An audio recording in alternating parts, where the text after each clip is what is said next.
మాజీ ఎమ్మెల్యే వల్లభనేని వంశీని పోలీసులు అరెస్ట్ చేశారు. గన్నవరం టీడీపీ కార్యాలయంపైన దాడి కేసులో వంశీ నిందితుడిగా ఉన్న విషయం తెలిసిందే. హైదరాబాద్లో రాయదుర్గం పోలీస్ స్టేషన్ పరిధిలో ఈ రోజు విజయవాడ పోలీసులు అదుపులోకి తీసుకున్నారు. అక్కడి నుంచి గన్నవరం తరలిస్తున్నారు. అయితే టీడీపీ కార్యాలయంపై కేసులో కాకుండా మరో కేసులో అదుపులోకి తీసుకున్నట్లు చెబుతున్నారు. 2019 ఎన్నికల్లో టీడీపీ నుంచి గన్నవరం ఎమ్మెల్యేగా గెలుపొందిన వల్లభనేని వంశీ ఆ తర్వాత వైసీపీకి దగ్గరయ్యారు. 2024 ఎన్నికల్లో గన్నవరం నుంచి వైసీపీ ఎమ్మెల్యేగా పోటీ చేసిన వంశీ ఓడిపోయారు. వైసీపీ అధికారంలో ఉన్న సమయంలో గన్నవరం టీడీపీ కార్యాలయంపైన దాడి చేసిన కేసులో నిందితుడిగా వంశీ ఉన్నారు. ఈ కేసులో హైకోర్టులో వంశీ ముందస్తు బెయిల్ పిటిషన్ దాఖలు చేశారు. అయితే తర్వాత అక్కడ పనిచేసిన ఒక కంప్యూటర్ ఆపరేటర్ ఇచ్చిన ఫిర్యాదుపైన ఈ అరెస్ట్ చేశారు.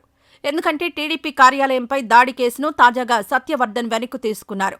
అయితే సత్యవర్ధన్ను కిడ్నాప్ చేసి బెదిరించారని వంశీతో పాటుగా మరో 5 పైన కేసు నమోదైంది.